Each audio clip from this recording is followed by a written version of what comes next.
We got a special treat, everybody. We're going to get into one of our I think it's one of our favorite movies in the franchise. Friday the 13th, Part 6, Jason Lives. Jason Lives. Now, this was released on August 1st, 1986. Robert's, you just posted on social media a few days ago the Yeah, anniversary. yeah. I was a whopping 16 years old It's a when great time to be alive it was. and that age. I remember seeing it in theater opening night. I was excited because Jason's back. Jason's back, and they made it a point to put Jason Lives in the title because of after 5, they're like, we're not going to do this again. Yeah, Like we don't want it's him. any confusion. So, It's um, him.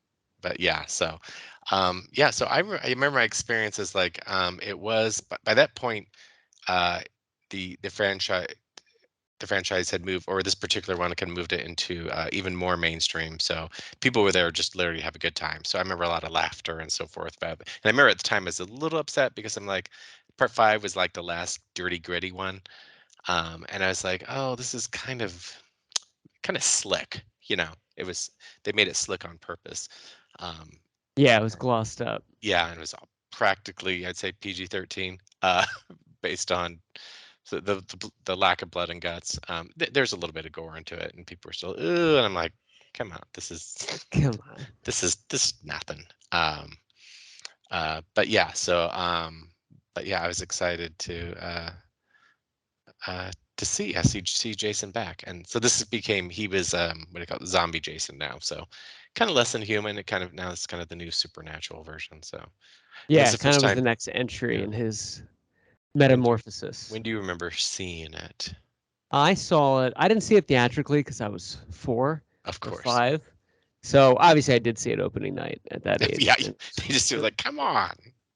I saw it. I want to say so. I watched all the Friday the 13th relatively close at the same time back in the early 90s. So I don't remember which entry this was. But I remember watching it, and then I thought it was cool that they were like, as a kid, they're like, oh, they changed the name to Camp Forest Green. That'll bring back people. That makes sense. Because it was before like the internet. So you're like, yeah, that's a good idea. No one will be able to find out. Yeah. I thought it was cool. I thought it was It's like yeah, Canoga Park. What? It's Woodland it's Hills. and it's gonna go far. Yeah. I think so. Part 6 is the third actor that would have played Tommy Jarvis, right? Correct. And the final. Yeah, I don't think he ever. Yeah, correct. That is correct. So, which, yeah, obviously Corey Feldman began it, and John Shepard was in part 5. So part 6 was supposed to be a direct continuation. I think they all had in their contract to come back, and we're assuming they were kind of go down that path of probably Tommy being the killer, and then I think probably kind of based on, I can't imagine fan feedback, but probably more box office figures. That's why they decided to go down a different route, bring Jason back and kind of get a not a good director, but a different kind of Yeah. director of a Tom McLoughlin to come in and do it. So, but I would have I still would have enjoyed the little bit of continuity of maybe killing off Pam and Reggie in the opening scenes like they had originally intended. And I'm fine with moving on. I mean, Tom Mathews makes a great Tommy Jarvis, and I thought he was really good in that. I thought so. And I like the locations a lot. And your page, which we'll get into in a little bit, is, as you know, like my favorite entry on setjitter.com. So I'm very excited to cover this again. But I feel like we've seen those locations in other films in recent years, especially the Many, camp. yeah. Yeah. So obviously, Covington, Georgia, is used. Obviously, um, before Friday 13th, obviously it was used in the heat of the night and Dukes of Hazzard, so it was already kind of a go-to small town place in Georgia, and of course now with the tax, uh, uh, not to Tax say tax breaks. rebate, yeah, tax breaks for film. Yeah. So we have Rob Zombie's Halloween 2 and Doctor Sleep and Vampire Diaries, and everything is you could just It's a spot go-to. Covington, Georgia. Yeah, but and yeah, it's like it looks more. Obviously, it is more East Coast than parts 3, 4, 5 for the West Coast Crystal Lake of New Jersey. Yeah. They put up a New Jersey sign. I'm like, well, they are driving by palm trees. Right. It's just a palm tree. It's like, welcome to Jersey. You're like, okay. So Santa Clarita, New Jersey. I'm gonna kick off this entry Santa Clarita, New Jersey, by watching the original theatrical release trailer, if that's All okay. right, let's see it. Alrighty, you're watching the trailer of Friday the 13th Part 6. Jason Lives.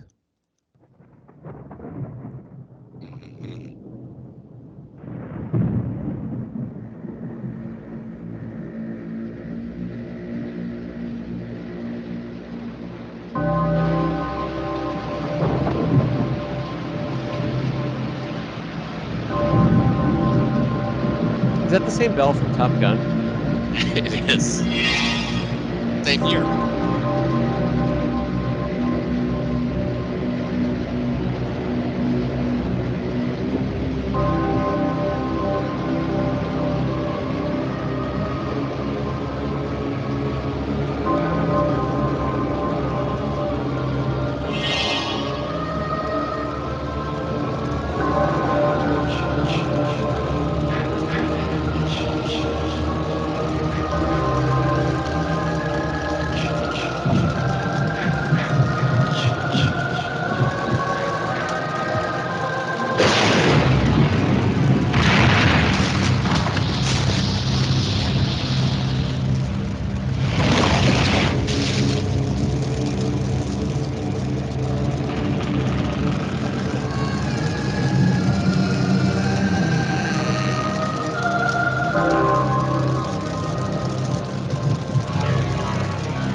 That's what we call a teaser trailer. That was kind of a Cloverfield. They didn't even say what it is. I mean, they didn't even put the title.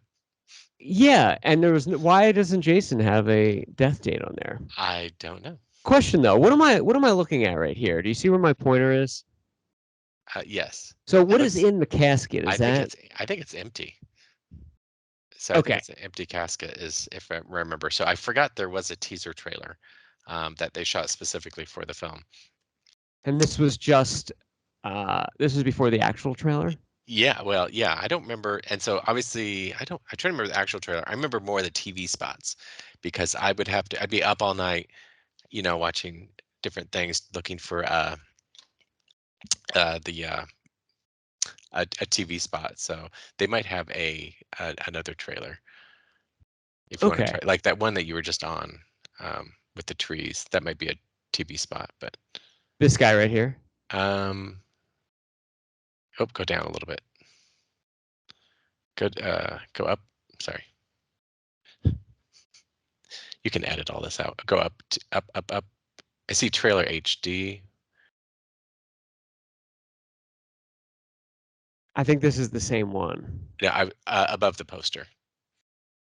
Above, right there. What's that one? Oh, this is somebody. It says this is my Oh, it's modernized. made up. Oh, okay. I can't Well, see the I don't text. know. I don't know. Yeah. If it's modernized, yeah, we don't need to see it because then that's all made up. It wasn't like that in '86. But so here's what I remember the TV spots because I only got 30 seconds at a time to fill in all the blanks of what's going on, because I remember they had trees and everything. I was like, and I would like try to dissect every little kind of piece. I'm like, what's it going to be about? What's it going to be about? Of course, it's exciting. It's a new entry in this great franchise. Yeah. I have another clip I was going to share. Yeah. This is the Paintball Massacre scene. What's your thoughts on this? Well, let's take a look and then. All right. This is also from Friday the 13th, Part 6, Paintball Massacre scene. Come on out, you guys! The game's over! You don't know for sure. What about Roy? Nobody's seen him. Of course not. If he hasn't accidentally pelleted himself, I'm sure he's lost. Yeah, well, the game's not over till it's over. Yeah, that's right. Shh. Wait a second. What was that? What? Nothing. I could swear I heard something. I'm hungry. Oh, God. Be quiet.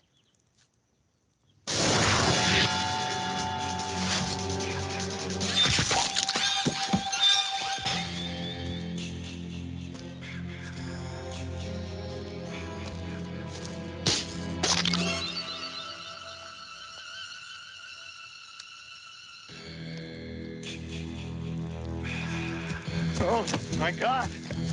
My God. Help, guys. Help me. Help. Help me, guys. Help. Oh, God. Help me. Somebody help me. He's gonna kill me. Now, don't forget, kids, if you go paintballing, not to wear your don't forget to wear your science goggles. Well, it's important. There's safety first. So, so that scene actually has the original Jason that they had for on the set for 1 or 2 days, and they Oh, right, because they did a switcheroo. producers saw that feed and they're like, no, and so that's why that Jason does. You can kind of tell it looks a little different. He has Yeah. some nice tight pants going on. Right, it's more form-fitting. Yeah, and CJ Graham ended up taking over, probably a much better Jason. But obviously they knew right away, like, oh, this is not going to work. So, so a couple of things like one, that scene was supposed to be a big deal. Was supposed to be they had it rigged up to actually show the 3 beheadings. So it was going to be a, they're trying to up their game. Obviously you don't see anything, bodies kind of fall away. Yeah. And two, I remember the people chuckling in the theater, and that part of me is also kind of like it hit me because I'm like, oh, this is not it's not the Jason I grew up with. You know what I mean? Now we're kind of laughing, not at like at the scenario, whatever. He's not scary anymore. Right. Yeah, it's You different. got him with a It's paintball, different. and he does a double take, like what?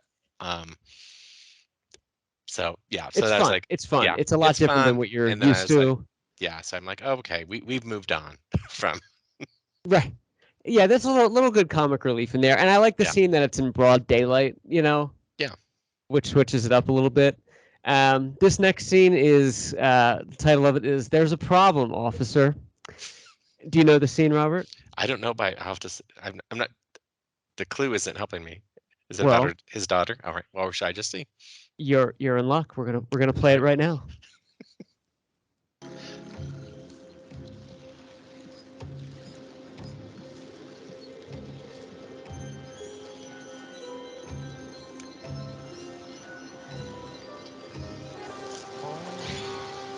His Batman utility belt.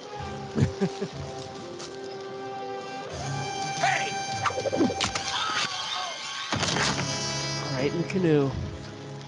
Convenient.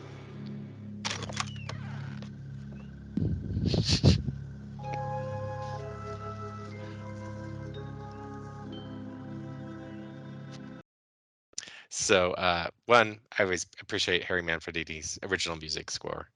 Yeah, which good call. is great. He was not present for 7. They used the guy that did Friday the 13th, the series, which had the oddest opening credits ever, and then they would still do some needle drops in the know. original soundtrack and blur it all. It's like, what is going on? But What is happening? yeah, so one, this movie looks great. This is probably the best any Friday the 13th had looked up until that time, or even kind of moving forward. But yeah, I think so. I do forget. Yeah, he had his whole utility belt of stuff this time to pull out. Like, oh, I got a hook here. I'll just. How I do like the convenient. utility belt. Yeah. It's like not only am I not going to carry this, but I have options. Like, ooh, security guard late at night. Let's go with the arrow. I was like, I should have had a smock the whole time. I could just carry all my stuff. He's learning how to use tools effectively at this point. It's also reminded that this is the first time, well, not that we've not seen kids. You saw some couple kids in the opening scene of the original Friday 13th, but this is the first time kids are at camp. Mhm. And Yeah. obviously, I think people were kind of worried, like, oh, kids, they never really are put in harm's way or kind of appear to be put in harm's way. You're never kind of worried something was actually going to happen to a kid, but Right. it was Which kind of I nice liked. kind of to see that there. So. Because you remember the scene there where he comes in, he doesn't hurt the girl Mhm. and the little kid, and you're kind of like, oh, they're okay. Nothing's Yeah. gonna happen to those Everything will be kids. fine. She prays him away. And I do. I mean, speaking of kids, they have little kind of giveaways. Like, I know, the kids are sleeping, and one kid has some whatever, and one kid's is reading no exit. Like they have these little weird Easter eggs things about the kids. And the two boys are under the bed. I think we're dead meat. A dead meat. Let me ask you this, Robert. Yeah. Trivia question that I'm curious about, because I don't know the answer. Aside, because we mentioned Tommy Jarvis, aside from Alice in the first two films, is Tommy Jarvis the only recurring character, aside from Jason, in the franchise? I can't think of anybody else. Think so. If you don't count flashbacks of stuff that's already filmed or kind of reusing audio, I will say Kimberly Beck, at least audio-wise, shows up in part 5 and part 6, the best final girl ever. Right. You get Tommy. Right. Tommy. My favorite final girl forever. I don't think so. You're catching me off guard, and probably yeah. Nobody from Jason Takes Manhattan went on to future sequels, or at least legitimate. No, fan-made movies do not count.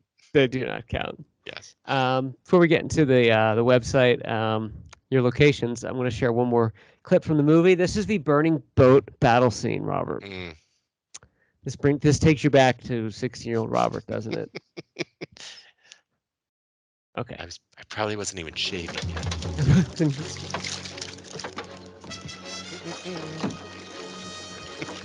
I'm pretty sure that rock would sink that boat.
He's got quite a left hook.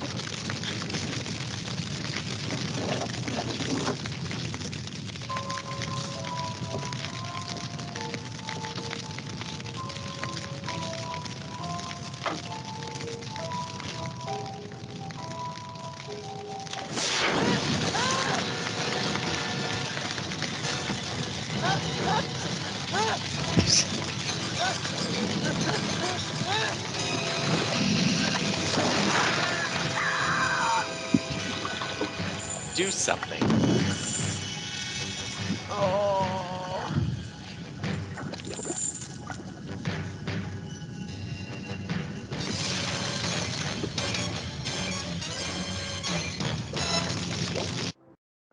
So Do something. I like that she does cover her mouth. I can't make a noise. That's why I mean, even I haven't seen the movie in a long time. I still remember that. Like, for what? I'm like, plus you're 60 yards away. Come on. Right. Shouldn't you be screaming, actually, Or to get something some... like, no. He helped her and she does nothing for him. No, she does go out and save him. So the scene looks great. Obviously, fire in the water and Yeah. not there. Obviously, we have to suspend some. Like, one, as an adult, I'm like, there's no way he would get that rock into that boat. Not to mention he gets the flintlet from the match from the the wet dry wood on the... And his location, I was like, I think that one scene is probably in 4 different locations to make all that work, which is fine. But yeah, so I mean, this was a big deal for a Friday 13th, this kind of stunt work and the way it looked and everything. It was not your usual axe in the head. Right. Yeah. No, they upped the game a little bit. Yeah. Do you feel like this movie? Where does this rank in your Friday the 13th listings? Probably in the middle somewhere. So yeah, I know a lot of people it is their favorite, and I was like, I'm still original 4 are kind of my go-tos. Yeah. But I brought out some paraphernalia that I've had since 1986. Oh hell yeah! This is the novelization. Oh, that's so cool. Um, Wow. yeah. Is that so? He's underwater there? No, this is like lightning, Oh, I got you. the I got you. machete, and so forth. So, Yeah. Oh, that's so cool. It's I in good said, shape too. yeah, near the end, it said, yeah, or on the back, it's talking about Jason. The mysterious boy possessed out of devil's power has been laid to rest, and the inhabitants of a small New England town shudder with relief. Is it New England? Well, or Georgia, yeah. So, so this I remember, and they actually have a couple photos inside the cover. Oh, cool. And my favorite thing, it says actual photos from from the film. Actual photos. We Actual didn't just make photos, these so, up. Yeah. So, so I remember at the time it was a big deal because the last chapter in here had the original. It came from the original script. So Jason's father shows up to the graveyard in the final scene. Oh. So Martin, the caretaker, who got killed in the reshoots, they needed a couple more deaths. So, but he lived in the original script, and then Jason's father came, and Martin said something about, "I've been taking good care of your wife's and son's graves," and so forth. And he was supposed to be kind of this silent, almost kind of man in black figure. So as a Oh. fan, that was kind of exciting to see, and exciting Yeah. that we got a novelization, because we didn't get one for part 4 or 5, just part No, 3. that is cool. Yeah. Now they did come out with more novelizations later that were different from the original trilogy, but so yeah, so this is one of my originals picked up. What do you mean more novelizations later, like from the first Like few films? they made novelizations of part 1, 2, and 3 like a year or two later, and so it was a different part 3 novelization than I was originally. So I have a 45 record of Alice Cooper. Oh, He's nice. the man behind the mask. So Oh, this that is so cool. first, official video for a Friday the 13th.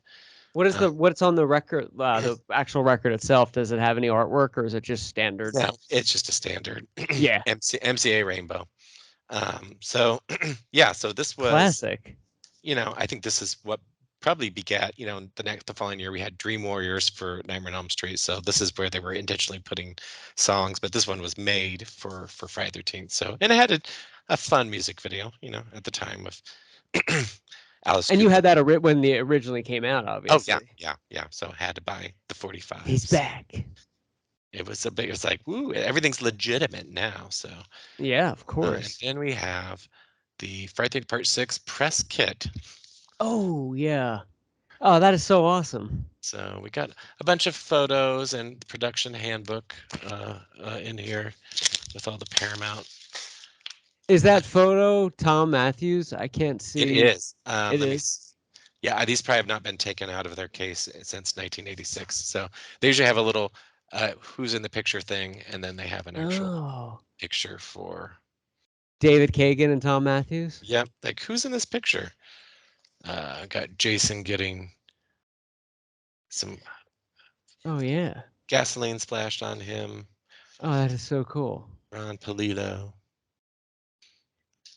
Oh, hell Corey Feldman grew up to be pretty nice looking. Yeah, he took care of himself. Yeah, obviously. Here's your scene of the. There it is.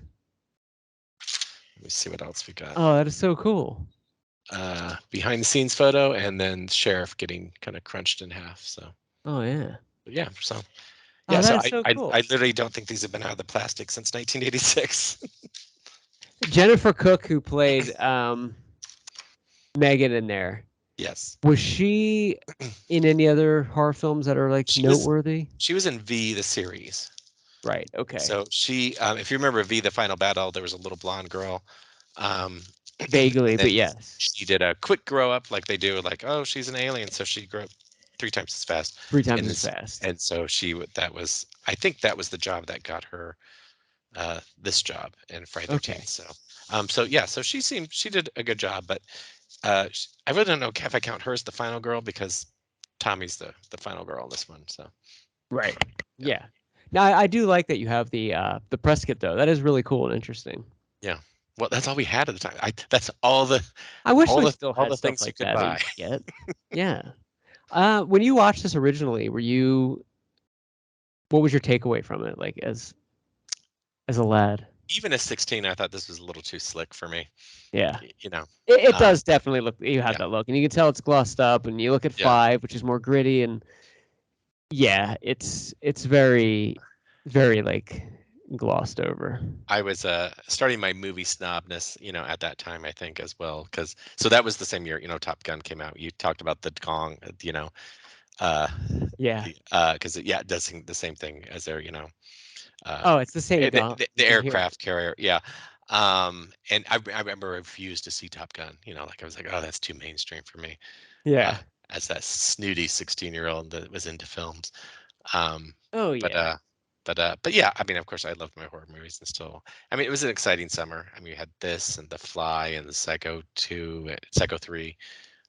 So it is a great summer for horror movies. It was a good summer. So Jason Lives, I feel like they have so many different, like, there's more character actors in this one, I feel like, than in other movies, but they're not used to their full potential. Like, they could do a little bit more. Yeah. Tom Fridley, those ripped jeans. Yeah, those ripped jeans. I want to share the set jetting. Mom or a sewing machine. I want Tom Fridley. He was Carter. Courtney. Just yeah. How much longer in the song? Just 10 more minutes. I Just can't 10 remember how more long we got. And yeah, and there were funny lines because Jason takes electricity out. And he's like, "Court, you didn't." What? Wasn't that the end of the song? Today marks the anniversary, not today, but on Robert's page, marks the anniversary of Friday the 13th, Part 6, Jason Lives, released August 1st, 1986, as I mentioned. Robert visited these locations several years ago, but just now getting around to posting them. Although the first 2 were shot on the East Coast, the next 3 were shot in California. This time we head to Georgia to stand in for Crystal Lake Forest Green, which is a great description. And this is setjetter.com. This is a great, great page. So let's make it bigger so our old eyes can see it properly. What are we looking at here? What are we looking at? Let's start with the police station, Robert. This is in Covington. Yeah, so this is actually just a couple blocks down from where I stay. I stayed at the Airbnb where they shot Rob Zombie's Halloween 2 and Vacation. And so this was just a walking distance. I went down to take some pictures and get some ice cream. Police station, not much has changed. So kind of no. Real quick for reference, when did you take these photos? I have no idea. 2017 or possibly around that in that time. frame. Yeah, in that time frame. Yeah. So. And here it is. Here's the entrance to the camp. Yes. So this the Hard Library Creek State Park, which if you catch them on the right day and nobody's renting it out, they are super nice. So you have to go kind of to the opposite their main place, and they're like, "Can I see the camp?" And they're like, "Here's the keys to get into the gate." Yeah, I can't believe that. It was just like, here you go. Nice. And yeah, which is kind of straight. Like, all right, they didn't even take my ID or anything. I don't think. Probably not now, though, right? Well, I don't know. I mean, this was only a few years ago, and I think other people have pretty good luck. So, but if you check out, I think it's is it Myers House Museum or whatever it's called. They do some screenings and have special events at this camp. So yeah, so I just like there was only one there and just kind of free reign of the camp and tried to be nice and take some pictures and not disturb anything. Yeah. So yeah.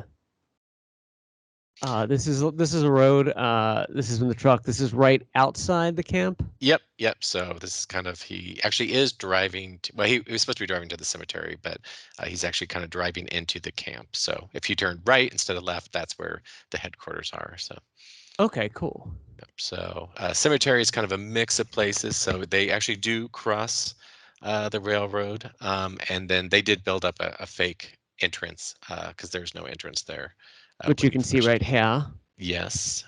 And the name of what's the name of the cemetery? I do not remember, but it's in Madison, Georgia, so it's not.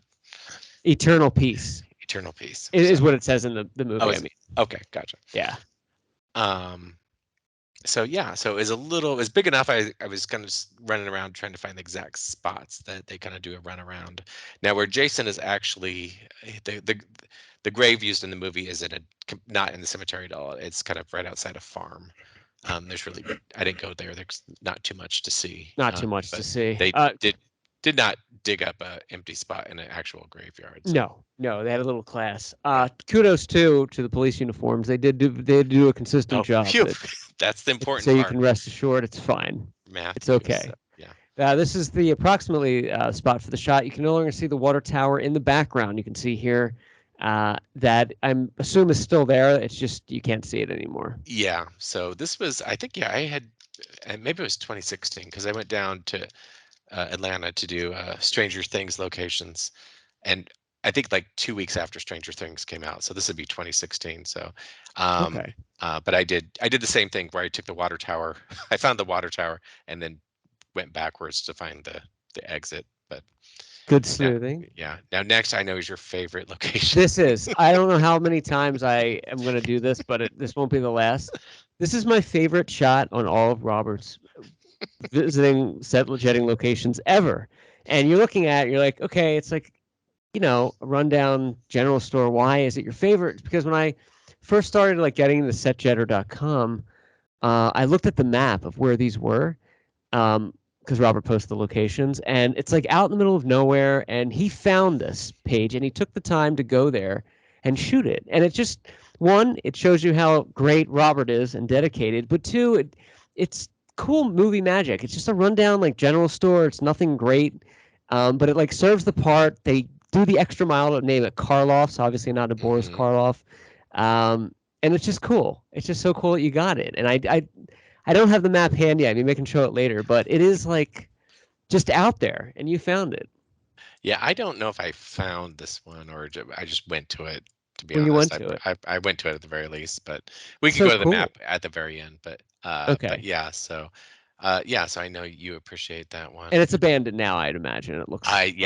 Maybe it's a coffee shop now. Who knows? Who knows?